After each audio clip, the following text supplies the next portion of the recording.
Olá, eu sou Diogo Cortis. Oi, eu sou Elton Simões Gomes e esse daqui é o Deu Tilt, podcast do UOL para os humanos por trás das máquinas.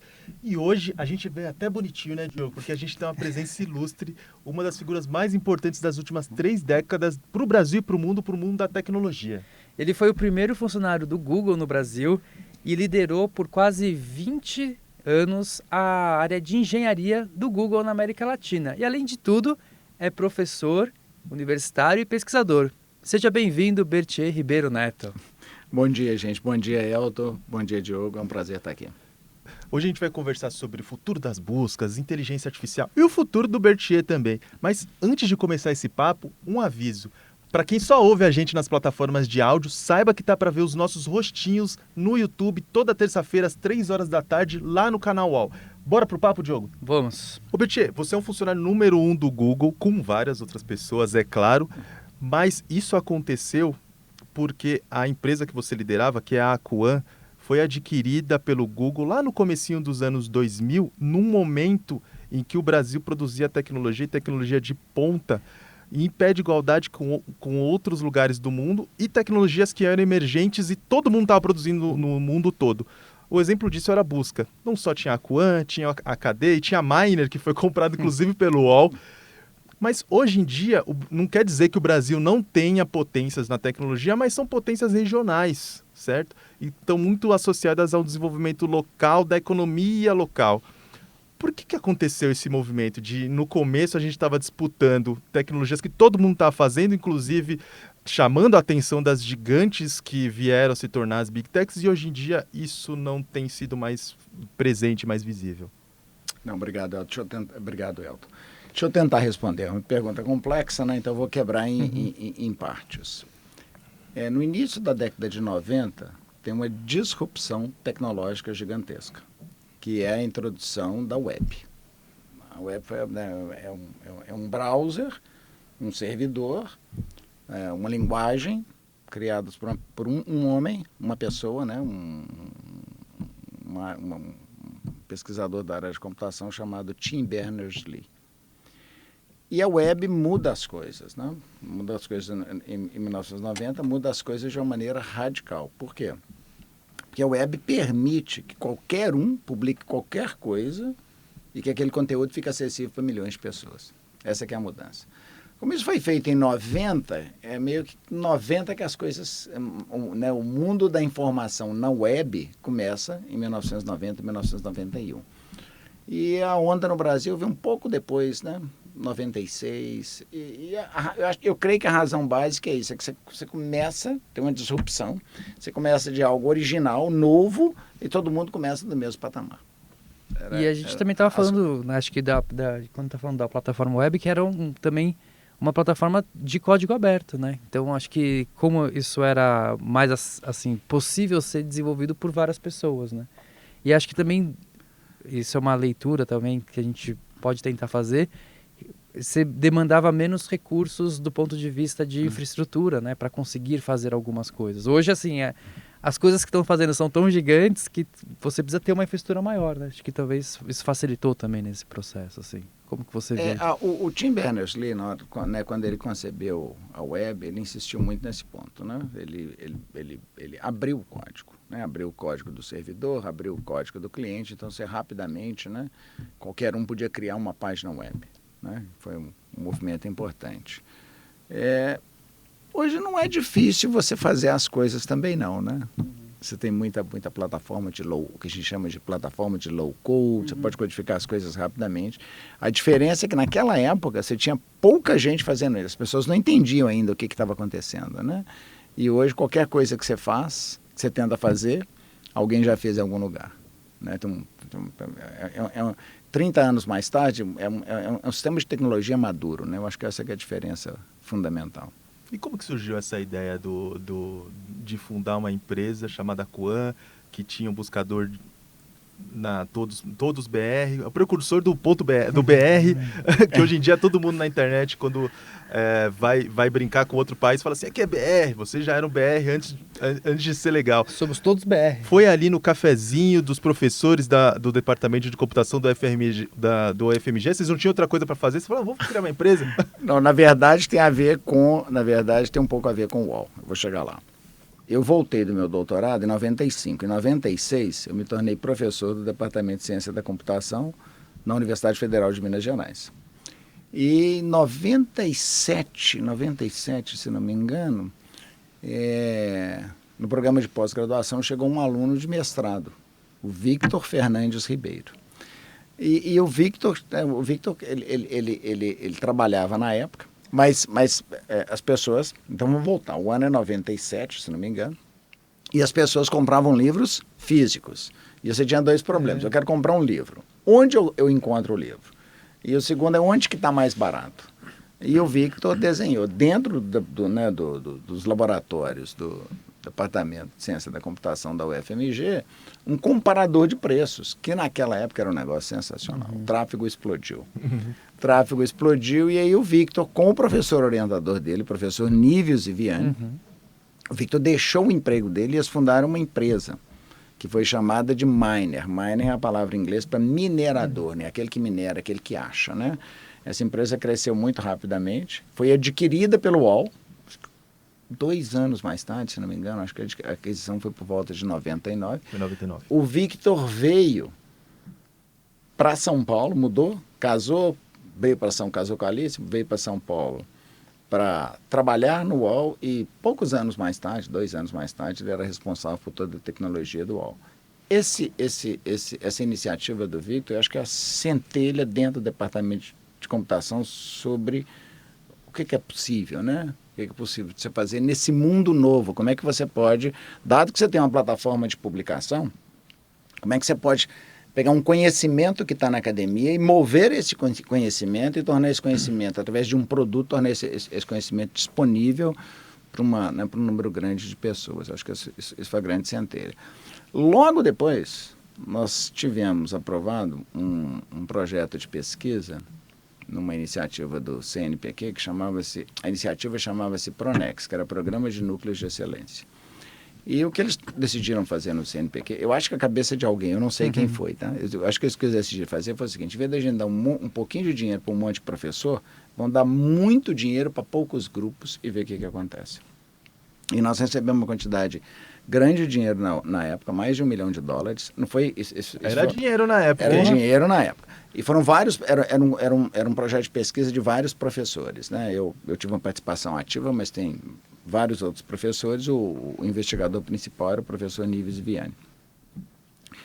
E quando nós recebemos o dinheiro, eu conversei com alguns professores, eu conversei com o professor Nívios e falei o seguinte, escuta, falei, professor Nívios, nós temos que fazer algo que nós não faríamos sem esse dinheiro.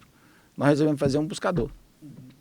Demos o nome nesse buscador de todo BR, fizemos esse buscador muito rapidamente. Em outubro de 99, esse buscador foi lançado. Tráfego explodiu. O chefe do departamento veio conversar conosco, o professor José Marques, falou, olha, não pode ficar aqui dentro, porque é uma rede de departamento, os alunos têm que fazer trabalho, né? Não dá para usar toda a rede para... Não dá, tem que sair daqui. Nós fomos parar na sala do reitor, professor César Sá Barreto, físico, né?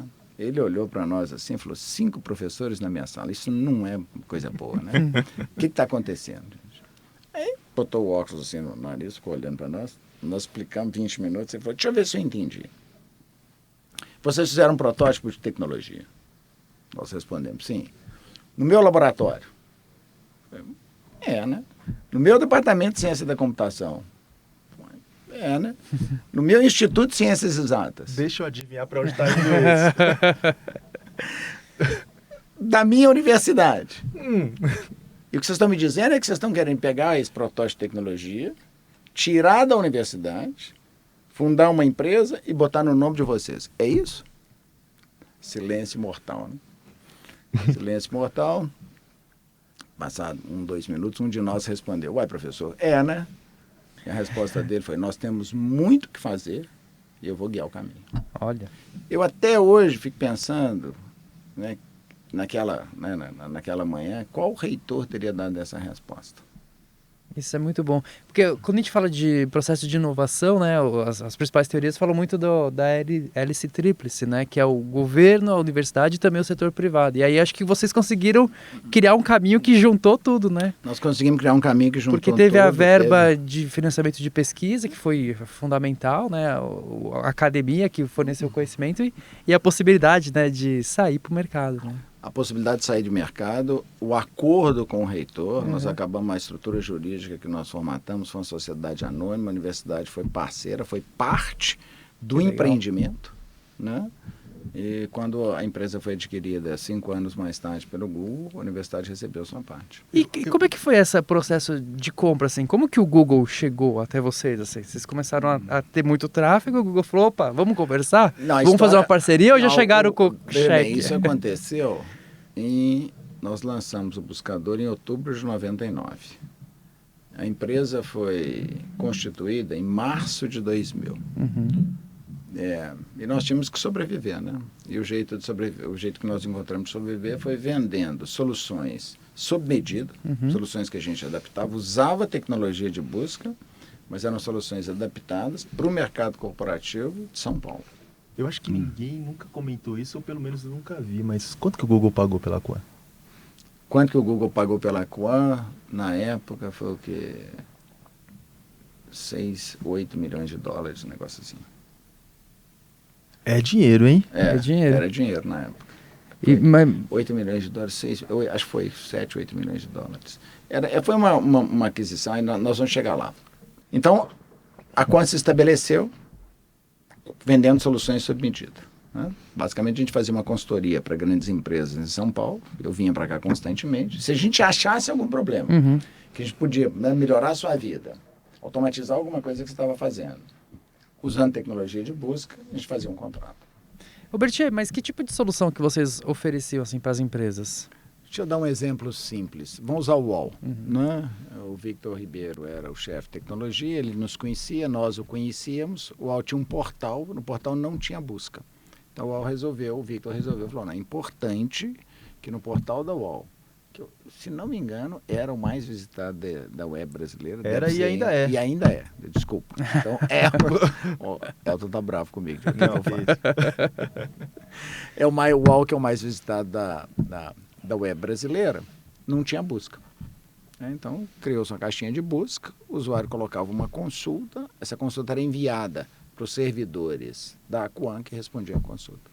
Nossa, é um exemplo simples. O momento em que plataformas digitais não tinham busca devia ser um mundo não muito tinha diferente. Um mundo diferente. Mas você queria voltar um pouquinho para o departamento de computação da UFMG, né, Diogo? Eu queria entender exatamente esse processo. Acho que tem duas coisas aí que a gente fica curioso para saber, né? Porque, assim, primeiro, aí vocês saíram, criaram a Quan e conseguiram se estabelecer financeiramente prestando esses serviços, mas como é que foi o approach com o Google, assim? Como é que foi o Google? Então, eu fui fazer o meu doutorado em 90, no início dos anos 2000, final da década de 90. E um outro brasileiro foi fazer doutorado também, o Luiz André Barroso. Luiz André é carioca. E o Luiz André também foi fazer doutorado em Los Angeles. Eu fiz numa universidade, na Universidade da Califórnia, em Los Angeles, e ele fez na Universidade da Califórnia do Sul. Um tempo depois, no início de 2000, ele foi para o Google. Então, nos Estados Unidos? Nos Estados Unidos. O Google fez o IPO em 2004 e o Luiz André convenceu o Google, olha, tem uma coisa acontecendo no Brasil, tem um grupo lá, que é um grupo de academia, criou um protótipo de tecnologia, um protótipo de busca, fundaram uma empresa e essa empresa está viva, eu acho que a gente devia olhar. E um vice-presidente de tecnologia, o nome dele é Wayne Rosen, na época ele era o responsável pela tecnologia do Google, veio até o Brasil, veio até São Paulo, de São Paulo ele foi até Belo Horizonte, e eu falei com o Luiz André, Luiz André, tudo bem, nós vamos conversar, mas eu não vou deixar você chegar perto dos meus engenheiros. Senão você vai levar todo mundo, né? Uma empresa pequena tentando sobreviver, né? Então, nós vamos fazer o seguinte, nós vamos passar lá no centro da cidade, assim nós fiz uma apresentação, 20 minutos, Eu e o Simon Olson, que estava nos ajudando. 20 minutos mais tarde, o Wayne pergunta... primeiro ele comentou, se eu colocar esses slides na mão do Sergey Brin, um dos fundadores, ele não muda um único slide, quanto que você deve? Eu falei, eu não devo nada não. Ele falou, investidor. Eu falei, Wayne, a empresa foi fundada em março de 2000. Março de 2000 é o mês do crash da Nasdaq. Não tem investimento em tecnologia, né? Não tem fundo de investimento, não tem nada disso. Banco, quanto que você deve de banco? Não devo nada de banco, não. Aí ele me perguntou, how come? Eu falei, quem toca as finanças da empresa é minha mulher, a Rosa. E a Rosa faz na empresa a mesma coisa que a gente faz em casa. Gasta menos do que ganha. Falou, Rosa. Falei, Rosa, you know what? We're coming out of the IPO and we could use Rosa at Google. Então, nós estamos saindo do IPO e a gente precisa de cuidar do dinheiro, né? A gente pode usar a Rosa. Então a gente disse que eles compraram a Rosa e não a boa gestão. A boa gestão e não o grupo de engenheiros. Brincadeiras à parte, ele ligou para a Califórnia, assinou um NDA, ficou para vir a empresa. Nós jantamos com ele na sexta-feira, passou a manhã do sábado lá. 4 semanas depois a gente tinha uma proposta de aquisição. E aí a gente fica pensando, né? O que faz? Né? A proposta de aquisição era super tentadora, porque a proposta era de tornar aquele núcleo de engenheiros na base de um centro de pesquisa e desenvolvimento que seria estabelecido em Belo Horizonte. Era bom para os professores que financiaram a empresa. A empresa foi financiada com poupança de professor. É um caminho que eu não recomendo. Não é um caminho saudável. Os professores que participaram, os alunos que colocaram tempo e dedicação para aquilo, esses alunos se tornaram engenheiros da empresa e agora iam se tornar engenheiros do Google, então tinha uma carreira profissional à frente. Era bom para a universidade, era bom para a cidade, era bom para o estado, era bom para o país, tinha que fazer, nós fizemos. Né? Nós teríamos feito se nós tivéssemos maiores? Não sei, talvez não. Por que você não cresce? Acho que tem um pouco de azar, que foi o fato da gente... Né, a gente começou no mês do crash da Nasdaq, mas também tinha o fato de que você não tinha um mercado não tinha essa noção de investimento em tecnologia, venture capital, todo esse mercado, esse ecossistema era completamente inexistente no Brasil. Então foi o caminho que vocês encontraram. Não tinha saída. Não tinha saída, né? Naquele momento específico eram poucos caminhos. Eram poucos caminhos, era muito tentador. Eu acho que nós fizemos uma coisa certa. Se você pensar coisa chata, aí não tem caminho. Vou vender para o Google. Vou vender para o Google. O que quer comprar? Não, nós fizemos uma coisa certa. Google tem uma presença forte no Brasil. Nós temos hoje quase 500 engenheiros trabalhando no escritório em Belo Horizonte, e no escritório que nós estamos criando, eu não estou mais no Google, não posso falar nosso, e no escritório que a empresa está criando em São Paulo. Foi basicamente eu e o Luiz André, em parceria com o Fábio Coelho, que convencemos a direção da empresa que havia uma oportunidade grande no Brasil, que valia a pena criar um outro escritório de engenharia. Essa decisão já foi tomada, a empresa está contratando engenheiros, e o escritório vai funcionar em São Paulo, do lado do campus da USP. Então, se você pensar no que aconteceu, na presença do Google, o fato de você ter uma empresa de tecnologia, né, uma das grandes empresas de tecnologia, fazendo investimento em emprego de alta qualidade no Brasil, eu acho que nós fizemos a coisa certa. E, Berthier, você também é professor do FMG, você começou sua trajetória, né, na UFMG, e muita gente, né, quer saber essa diferença, né, de trabalhar com pesquisa e engenharia dentro da universidade e de trabalhar com pesquisa e engenharia dentro de uma grande empresa. Assim, quais são as principais grandes diferenças que você pode nos contar? Né? Em que uma é melhor do que a outra? Em que pontos tem pontos positivos e negativos em ambas, né? Então, resume pra gente, assim, você que viveu essa experiência como ninguém. Deixa eu tentar. Essa pergunta é uma pergunta... Tem vários ângulos que você pode abordar essa questão. Deixa eu usar um ângulo bem direto.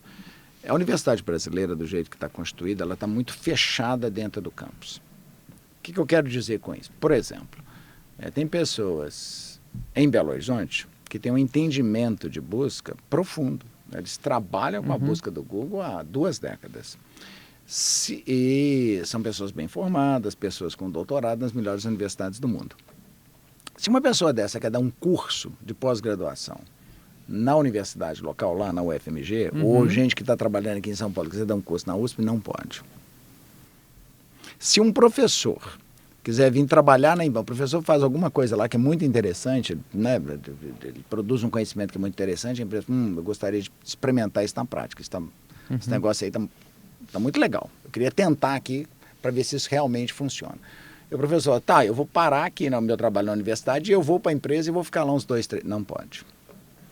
Então, o arranjo burocrático... O arranjo regulatório é de uma tal natureza que essa transferência de conhecimento entre a academia e o mercado, e do mercado para a academia também, porque, de novo, se você tem alguém, se você tem um profissional que tem um conhecimento na praia, imagine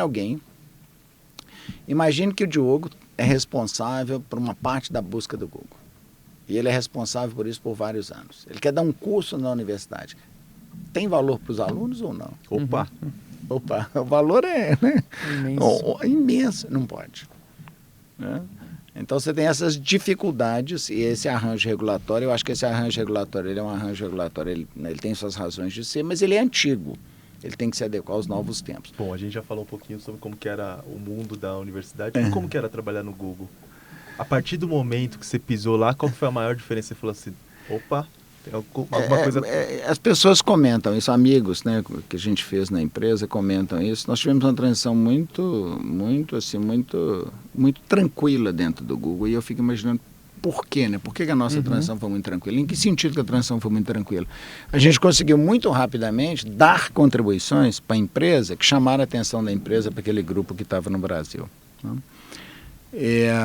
E a razão para isso é que nós estávamos pensando sobre a busca há mais de 10 anos em isolamento geográfico. Mas o problema é o mesmo. O problema é dado uma caixinha, tem umas palavras, tem que produzir um conjunto de tem que produzir resposta. Né? E nós tínhamos ideias que eram muito diferentes das ideias que tinha no Google. Nem todas das nossas ideias eram boas. Né? Grande parte delas eles já tinham feito, mas tinha coisas que nós tínhamos feito aqui que eles não tinham feito no Google e que deram resultado muito bom. Né? Isso é Então, assim, não teve, Diogo, assim, uma dificuldade de transição. Talvez uma explicação. Era um grupo de acadêmicos, construiu um protótipo de tecnologia, moveu para o mercado e sobreviveu de alguma forma, que é meio a trajetória do Google, né? Então, assim, se você for no Google... A cultura meio que se combinou. A cultura ali, ela reflete um pouco a liberdade que você tem dentro do laboratório de uma universidade, né? E o desenvolvimento de tecnologia no Google, pelo menos nos primeiros tempos, era muito isso, sabe? Muita liberdade, poucas regras, né? Tinha uma brincadeira lá no Google, eu não sei o quanto que isso é verdade, mas acho que foi o Eric Schmidt, perguntou por que é que as pessoas tinham um telefone pago pela empresa.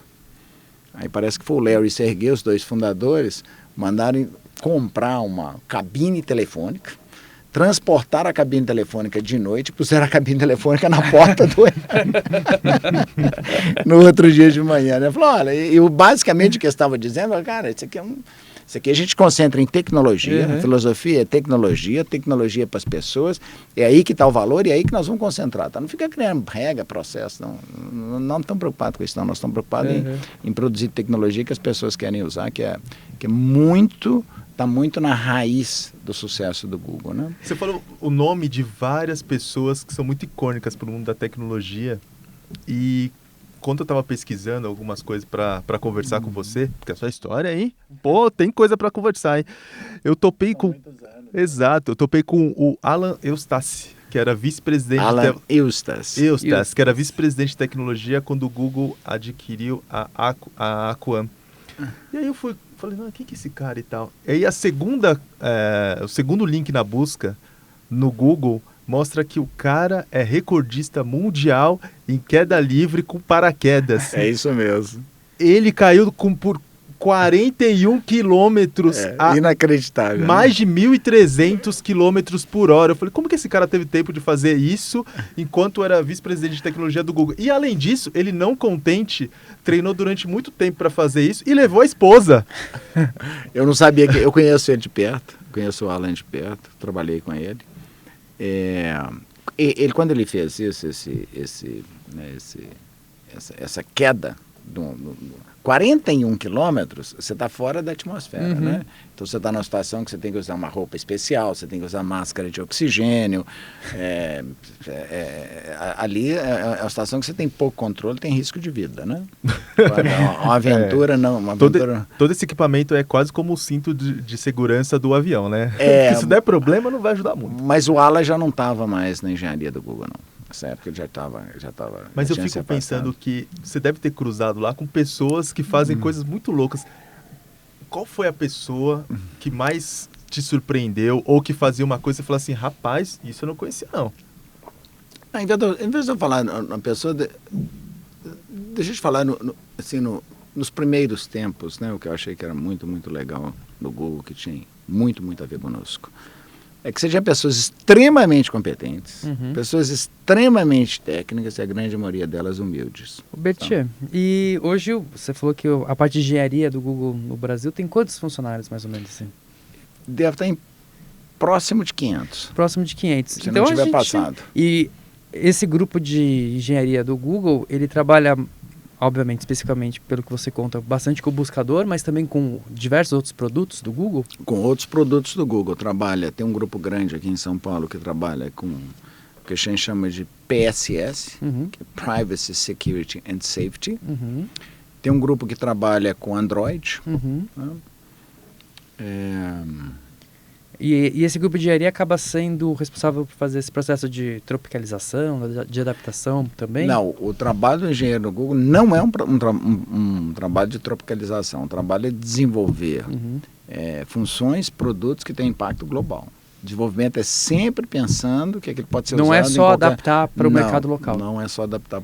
O trabalho não é. O trabalho não tem basicamente nada para adaptar com o trabalho local. Deixa eu dar um exemplo. Por exemplo. Embora o fato de você estar no mercado local pode te dar ideias que seriam difíceis de você ter se você estivesse na Califórnia. Tá? Basicamente porque o engenho funciona de um jeito na Califórnia e funciona de outro jeito aqui. Tá? Quando nós chegamos, uma das coisas que nós olhamos foi as páginas em português. E normalmente, as consultas no Brasil, né? Não em português, as consultas no Brasil. E normalmente o que acontece é que as consultas no Brasil são em língua portuguesa. E as respostas são também em língua portuguesa. Né? Se tudo der certo é assim. Se tudo der certo é assim. Mas tem consultas em que a melhor resposta não está no Brasil. Por exemplo, Britney Spears. A melhor resposta é a homepage da Britney Spears, escrita pelo time dela. Essa página não está no Brasil. Então você tem que, mesmo que a consulta seja feita no Brasil e que você tenha páginas, conteúdo no UOL sobre a Britney, né, sobre a Britney Spears, você tem que misturar conteúdo que vem de fora. E tinham consultas que não faziam o menor sentido. Uma delas era download de MP3. Agora você tem que explicar para a audiência o que é MP3.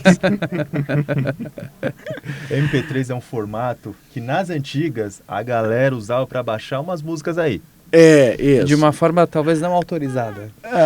Uma forma, né? Com uma certa liberdade. Eu gostei disso, uma flexibilidade jurídica. Flexibilidade jurídica. E a consulta download para MP3, feita no Brasil, tinha resultados em português, mas tinha resultados em outras línguas. 3 deles em alemão e 4 deles em mandarim. Aí nós falamos, tá quebrado, é o que a gente chama, né, no jargão da engenharia, tá quebrado. Como é que conserta? E aí nós produzimos uma resposta, propusemos uma modificação no código, fizemos os experimentos e quem era responsável pela busca na época, o Amit Singhal, que é um grande amigo, virou para mim e falou assim, esse é o experimento de maior impacto nessa empresa esse ano. Olha. Na busca. Feito no Brasil. Feito no Brasil por engenheiros demanda brasileiros, né? Por uma coisa que a gente viu porque a gente estava no Brasil. Né? E aí nós nos perguntamos, tá bom, então nós lançamos, mas a gente pergunta, tem esse problema na Espanha? Tem esse problema na França? Tem esse problema na Coreia? Na verdade, o problema estava em todo lugar do mundo. Mas quando vocês lançaram essa solução para o mercado brasileiro? Lançamos para o Brasil. Uhum. Né? A gente falava assim, se a consulta for feita no Brasil, nós vamos incluir mais resultados em português. Entendi. Para que né, assim, a possibilidade de que você venha alguma coisa em alemão ou mandarim seja muito pequena. Né? Uhum. Pode acontecer, mas é muito pequena. Mas tem esse mesmo problema na Espanha, tem esse mesmo problema na França. Na verdade, esse mesmo problema no mundo inteiro virou uma solução global. Por que o pessoal de Mountain View não via? Porque eles faziam as consultas na Califórnia. E na Califórnia funcionava. O ponto que eu gosto mais de enfatizar nessa história é o seguinte. No Brasil, a gente tem uma síndrome do ser pequeno. Né? Uhum. A gente não pode, a gente não dá conta, a gente não tem os recursos, a gente não tem isso. É muito mais interessante quando você fala assim, o que é que nós conseguimos fazer na fronteira? E esse exemplo mostra, o exemplo da Quan e a trajetória da empresa dentro de uma empresa como o Google e a reputação que os engenheiros do Brasil têm, né? O que os engenheiros do Brasil já tocaram dentro dessa empresa mostra que a gente pode fazer tão bem quanto qualquer povo, em qualquer lugar, desde que a gente se organize. Então, sair desse pensar que a gente não dá conta para um lugar, para um mundo em que a gente pode fazer. É uma mensagem importante, ainda mais no momento em que a autoestima do brasileiro está tão baixa. Mas, Bert, até agora a gente está falando da sua passagem pelo Google, mas você não está mais lá. Como é que foi essa saída agora em julho de 2024? Eu trabalhei no Google vários anos, né? E a empresa aconteceram um conjunto de fatores. Mas eu acho que depois de um tempo você começa a se perguntar, né? Quer dizer, então é isso? Uhum. Eu vou continuar aqui, né, o resto da minha vida ou eu vou fazer uma outra coisa na vida, né? Então é uma pergunta natural. E você saiu para fazer o quê? Você saiu para ir para a chácara? O plano é assim, nós temos uma fazendinha no meio do estado e o plano era consertar a cerca e criar galinha por um tempo, né? Eu pensei, vou dar um tempo, né? Eu saí em julho, esperar até o fim do ano, depois a gente pensa, né? Havia algumas empresas me contactando sobre algumas possibilidades. Mas... Antes de você falar do futuro, vamos deixar isso um pouquinho mais para diante da conversa. Consertou quantas cercas? Deu tempo? Não deu tempo. Por que não deu tempo? Aí vem o imponderável, né? Eu tenho um filho que também se chama Bertier, que tem uma empresa de tecnologia, uma fintech, que ele fundou com um colega, o Theo Ramalho. E eles me falaram, né? O meu filho me falou, por que você não vem aqui participar de uma reunião? E eu achei que eu ia chegar lá e, né, escutar aquilo, né, falar alguma coisa baseada, alguma coisa baseada na minha experiência, alguma bobagem qualquer, e ir embora, né? Não, eu cheguei lá, estava a liderança da engenharia, falei, não, nós temos um problema, nós estamos precisando de gente com experiência para tocar, toma. Aí eu falei, calma gente, aí nós conversamos por um mês, né? Teve uma fase aí, eu queria conhecê-los e eu queria dar para eles a oportunidade de me conhecer, mas foi por demais tentador. Já falamos hoje eu sou o líder da engenharia dessa empresa que se chama UMI. Já falamos sobre isso. Mas você começou uma conversa de que quando você entrou no Google, você não imaginava que ia chegar que a empresa não ia tomar a dimensão que tomou e que esse tipo de tecnologia não tomaria o tamanho que tomou. Nós não tínhamos a menor ideia. O Léo e o Sergei, né, muito safos, eles tinham recebido investimento e a pessoa, você tem que gastar o dinheiro, você tem que contratar, eles não fizeram nada disso, sentaram em cima do dinheiro. Quando todo mundo quebrou, eles tinham dinheiro. Aí se você deixa, né, se você tem um cenário competitivo, onde você tem gente com a competência deles, né, capitalizado com um produto, né, com um produto de alta qualidade, acontece o que aconteceu. Esse foi o inesperado. A outra coisa é a cultura, né? Cultura muito de trabalho, né? Muito frugal, né? Muito embora a gente tenha gente muito competente, a gente, né? Qualquer um pode fazer uma tecnologia melhor do que a nossa a qualquer momento, né? E a web tem essa propriedade, qualquer um pode lançar a qualquer momento. Então, muita concentração, né? O que é a tecnologia, para onde a tecnologia está indo, o que a gente tem que fazer, como é que evolui rápido, né? Isso foi outro aspecto central no sucesso do Google. Quando a empresa saiu da IPO e a aquisição da Quan veio logo depois, era um negócio de poucos bilhões de dólares, né? A gente costumava falar nas revisões, não, nós temos que chegar a 5 bilhões de dólares. We have no clue how we're going to get there, but we will get there. Ou seja, a gente não tem ideia de como é que a gente vai chegar lá, mas nós vamos chegar lá. Né? Então, assim, é difícil você, né, você prever naquela época que ia acontecer o que aconteceu. E você trouxe muito essa questão do imponderável e dessas mudanças, né? De como é difícil, né, a gente prever as coisas. E acho que uma das coisas que é difícil de prever também é sobre o comportamento dos usuários, né? Novos entrantes. E é uma coisa que a gente também vem escutando bastante, é sobre novas plataformas que também estão sendo usadas como busca, né? Por gerações mais novas. Então tem muitos jovens que começam a usar o TikTok como busca, né? Para ver um videozinho, então de vez ver um link.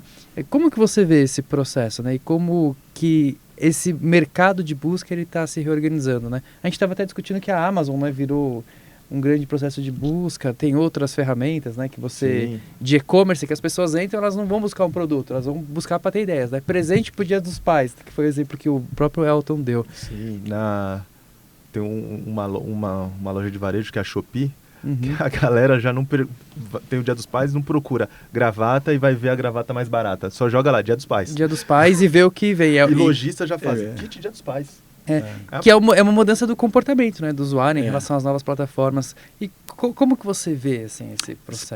Pergunta complexa. É Então, difícil, pergunta difícil. Minha reação de engenheiro é vão quebrar em problemas menores. Né? Esse é um problema que foi discutido, né, tem sido discutido dentro da Google desde a sua criação. Então vamos pegar o caso da Amazon, por exemplo. Né? No início as pessoas vinham fazer a consulta no Google, clicavam na Amazon e iam para a Amazon. Com o tempo, as pessoas percebem, se eu sei o que eu quero comprar, por exemplo, um copo. Né? Eu vou lá na Amazon, digito copo, não preciso passar para o Google. Né? E falou, aí o que vai acontecer, aparentemente o que vai acontecer é que a Google vai perder tráfego. Se perde tráfego, não tem audiência, diminui a audiência, diminui propaganda, diminui o negócio. Né? Então, como é que você faz, né? E a resposta do Google, falou, eu vou me concentrar na parte comercial num comparador de produtos, comparador de preços, né? Que é aquele carrossel que você vê, né? Na hora que você faz a busca. Na hora que você joga um produto, ele já traz. Frequentemente você não sabe exatamente o que você quer comprar. Quando você sabe exatamente o que você quer comprar, a experiência na Amazon é muito melhor. Quando você não sabe exatamente o que você quer comprar, eu quero comprar uma TV. Eu compro a TV LG, eu compro a TV Samsung. Eu compro a TV de 40 polegadas, eu compro a TV de 50. Tem várias tecnologias. Aí eu vou comparar um monte de coisa. O carrossel do Google é a melhor experiência no web. Continua sendo, eu acho. Alguns parentes meus acham que é perguntar para mim. Qual celular então, assim, esse é um jeito de você ter uma necessidade. Como é que eu né? Como é que eu crio uma solução de tecnologia que atende aquela necessidade? E como é que eu faço que essa tecnologia fique na fronteira, ela seja uma tecnologia de baixa fricção, de alta conveniência, que você chega rapidamente a uma conclusão. Então, assim, o tráfego da busca, esse sempre o temor, né, que vai cair, a gente não vê esse tráfego caindo. Apesar disso, apesar disso tem riscos. Né? Um dos riscos é o seguinte, né? Pensa no TikTok, por exemplo, em que você faz vídeos muito curtos e lá dentro as pessoas fazem recomendações. Recomendação de como se vestir, do que comer, né, de onde ir, de quais shows assistir, etc. Né? E você tem uma geração que está sendo treinada nisso. A gente não vê que isso está tendo um impacto negativo na busca. Mas, se essas pessoas têm uma experiência que é muito visual, que é muito audiovisual, que é muito vídeo, né? Quando elas se tornarem adultas, o que vai acontecer? Elas vão querer aquela experiência na busca ou elas vão se conformar à experiência que o Google tem? Então existe essa adequação ao comportamento. Essa noção, essa geração que está aqui, ela tem um comportamento e ela vai amadurecer, daqui a pouquinho eles são profissionais, adultos. O que eles vão consumir? Eles vão consumir o que o Google tem hoje ou eles vão consumir algo que é mais próximo do TikTok? E a resposta parece ser que é algo que é mais próximo que o TikTok. E aí, o que a gente faz? Não é simples. A resposta não é simples. Por quê? Porque o Google, a máquina de busca, ela tem você associa ao produto uma experiência.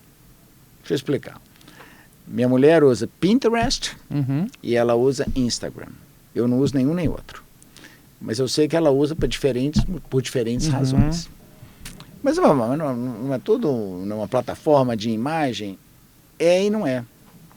Né? Porque o Pinterest ele tem um feeling, né? Ele tem uma experiência, uma curadoria que é diferente da experiência que você tem no Instagram. Então tem lugar para os dois.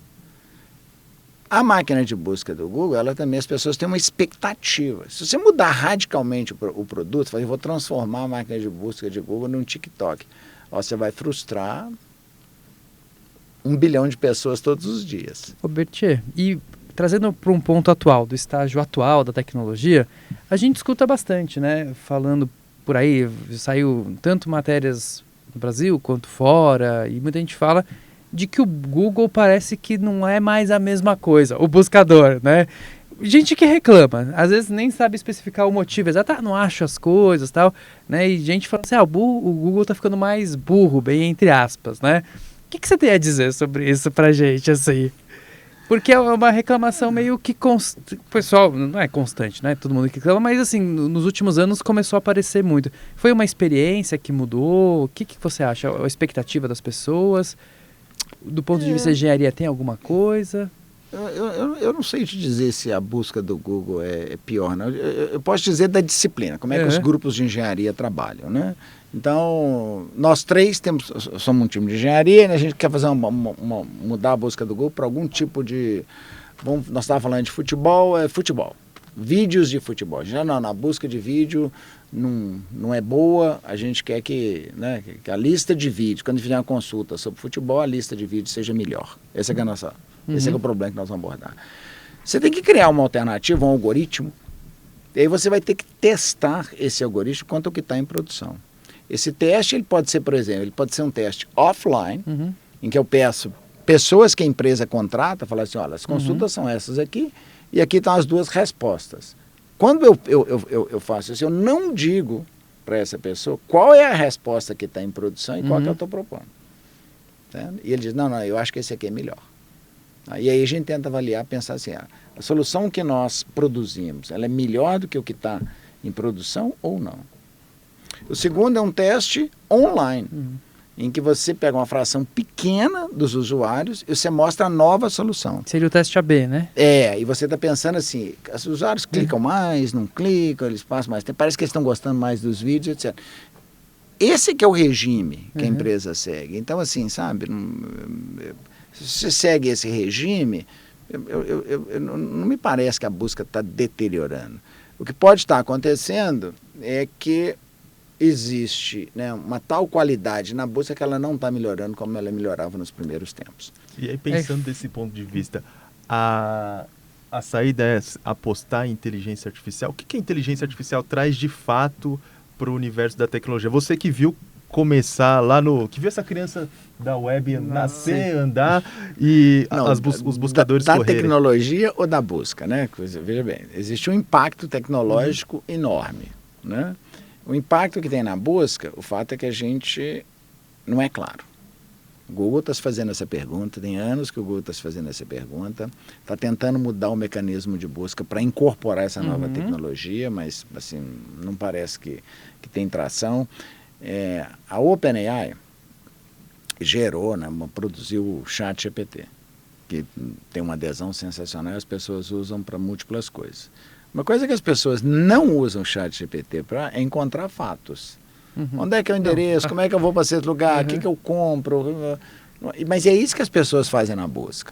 Então são casos assim, meio assim, 2 anos mais tarde, o que parece é que os casos, a interseção entre os casos, a superposição não é tão clara. São casos meio dissociados. Né? Se eu quero fazer uma campanha de marketing, por exemplo, o ChatGPT de longe é uma ferramenta muito mais apropriada. Mas se eu quero comprar uma televisão, se eu quero sair daqui e ir para o aeroporto de Congonhas, tem um número enorme, né, de situações em que a experiência da busca é muito superior.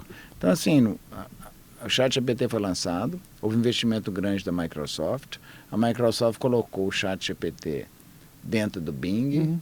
Qual que é o impacto na busca do Google? E agora o Google... Qual foi o impacto na busca do Bing? Eu não estou acompanhando os números não, mas eu acho assim, me parece que a busca do Bing não cresceu em volume porque você colocou o ChatGPT lá dentro. Por que não? É por causa disso, né? Uma explicação possível é isso, a superposição não é tão clara. Não é tão né? clara. E uma coisa que eu gostaria de perguntar é sobre o AI Overview, né, que colocaram na busca ali como uma fase experimental ainda, que ele já meio que resume o que as pessoas leem, né? A pergunta é, você acha que esse é um caminho também da busca dar respostas mais prontas do que dar esses caminhos de links? Seria uma combinação dos dois? E por um outro lado também, que é o que a gente discute bastante, até em projetos de pesquisa nesse sentido, é que esse mecanismo, né, de colocar IA na busca, ele também não enfraquece um pouco o ecossistema da web? Porque assim, se a gente pensar que o Google tradicional, vamos pensar assim, o Google normal, ele vai dar os links, você vai acessar e vai cair no meu site, vai cair no meu blog. A partir do momento que você tem o AI Overview, que já lê as coisas e responde, as pessoas vão clicar menos nos links, né? Então eu vejo que isso é um desafio também até para o Google, porque se o Google precisar de links patrocinados para fazer receita, é um desafio para o Google e também para os produtores de conteúdos, né? Então, acho que é o momento, eu queria entender assim, como que você vê esse momento, assim? Assim, vocês usam a busca, e agora tanto a busca do Google quanto a busca da Microsoft tem esse parágrafo, né, gerado por inteligência, por essas redes neurais. Muda o comportamento de vocês ou não? Pra mim mudou, porque eu leio ali já acho ótimo e muitas vezes eu nem acesso. Eu vou confessar que eu leio e fico bravo, porque não é a informação que traz que eu estou buscando. Eu acho, eu tô mais com o Helder. Eu acho que frequentemente, né, não é a informação que a gente está buscando. Uma alternativa seria assim, se você produzisse um resumo do que está por vir. Vou dar resumir aqui o que tem nesses 10, 15 links aqui. O problema é que não é fácil de você usar a tecnologia para fazer um resumo que seja preciso, que seja correto, né? Então, não me parece que essa é a resposta. Se essa não for a resposta, qual que é a resposta então? Não é claro. Foi muito difícil essa adaptação do mundo da engenharia para a busca e dentro de uma empresa de tecnologia para a fintech, em que você caiu na armadilha do seu filho. Vamos falar português bem claro? Português bem claro. Olha, é uma fintech, né? A fintech se chama UMI. Ela provê crédito para as pessoas. Essas empresas, como a UMI, elas preenchem, né, um vazio de mercado que é essencial para o brasileiro, principalmente o brasileiro mais comum. Então é um produto super interessante, tem uma demanda enorme. Esse é o primeiro ponto de interesse. O segundo, é uma empresa que tem 100 pessoas. Eu acho que os fundadores acertaram muito na cultura, acertaram muito cuidadosos com a seleção de gente, as pessoas que escolheram. Cada pessoa que foi contratada foi entrevistada diretamente pelos fundadores. Apaixonante. Lembrou muito de uma outra empresa há muito tempo atrás. Eu tinha assim eu falei, quando eu cheguei, eu falei, não, deixa eu conversar com o pessoal da engenharia, eu queria entender quais os problemas que eles têm, né? E o que eu vi foi um time com gente super competente, super motivado, né? Gente assim que quer trabalhar naquela empresa, tem participação naquela empresa e quer fazer aquela empresa ser bem sucedida. Eu conheço essa história. Aproveitando que a gente está falando de uma empresa que tinha mais ou menos o tamanho do Google quando você entrou no Google, e quando a gente vê o tamanho que o Google chegou agora, e os problemas decorrentes a tudo isso, tem várias investigações e discussões sobre o tamanho que essa empresa assumiu e como os tentáculos dela estão em todos os lugares. E aproveitando que a gente já está se encaminhando para o final, o Google foi grande demais?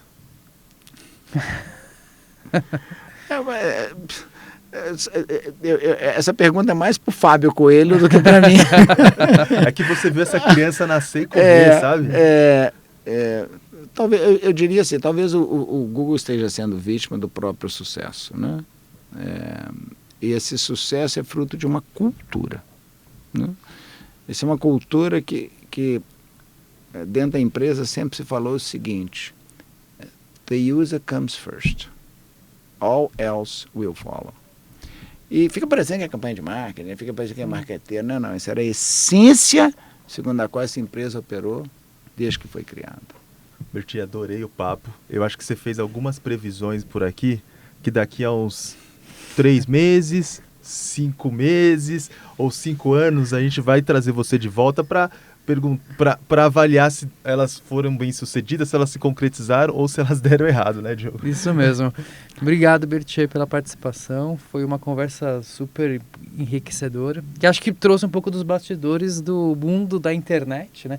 Acho que quando a gente começou esse papo, né, eu lembrei de que era um momento em que a gente tinha uma frase que a gente falava muito, que é: eu vou entrar na internet, né? Porque realmente a gente entrava na internet, a gente se conectava, acessava os sites, os portais, e a gente desconectava, porque a gente estava em frente ao computador. Agora com o celular a gente vive na internet, né? Não tem como sair mais. Hoje, Diogo, Helder, eu que agradeço. Bom, gente, esse daqui foi o Deu Tilt. Eu sou Elton Simões Gomes. Eu sou o Diogo. Segue a gente no canal UOL. Até a próxima.